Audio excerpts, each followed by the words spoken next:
खालोखाली पाण्याची समस्या ही मोठ्या प्रमाणात वाढत चाललेली आहे। त्याचबरोबर काही भागामध्ये तर पाणी येतच नाहीये। आज जिल्ह्याची लोकसंख्या ही दिवसेंदिवस वाढत चाललेली आहे।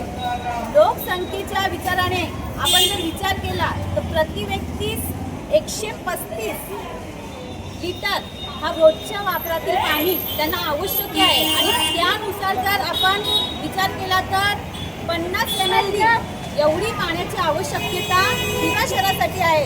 परंतु दिवा शहरामध्ये फक्त 37 ते 38 एवढा ml पाणी पुरवठा केला जातोय। म्हणून आज आम्ही आमचे ठाण्याचे माजी जिल्हा अध्यक्ष संजयजी वाघुले साहेब, त्याचबरोबर आमचे युवा मंडल अध्यक्ष सचिनजी गोहिल साहेब, सचिनजी गोहिल आणि आमचे ठाणे जिल्हा कार्यकारी सदस्य रोशन भगत, त्याचबरोबर आम्ही स्वतः आयुक्तांची भेट घेऊन दिव्या शहरासाठी अतिरिक्त 10 ml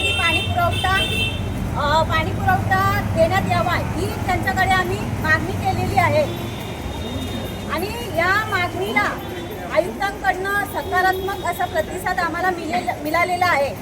आज तर त्याचबरोबर आम्ही अजून सुद्धा एक मागणी केलेली आहे की काही भागांमध्ये जी या पाण्याच्या नवीन पाईपलाईन टाकलेल्या आहेत त्या पाईपलाईनचा लवकरात लवकर वॉशआउट घेऊन त्या पाईपलाईन लवकरात लवकर चालू करा ही सुद्धा मागणी केलेली आहे आणि आयुक्तांनी आम्हाला आश्वासन दिलेलं आहे की लवकरात लवकर ते पाण्याचा जो प्रश्न आहे तो पाण्याचा प्रश्न लवकरात लवकर मार्गी लावणार आहे।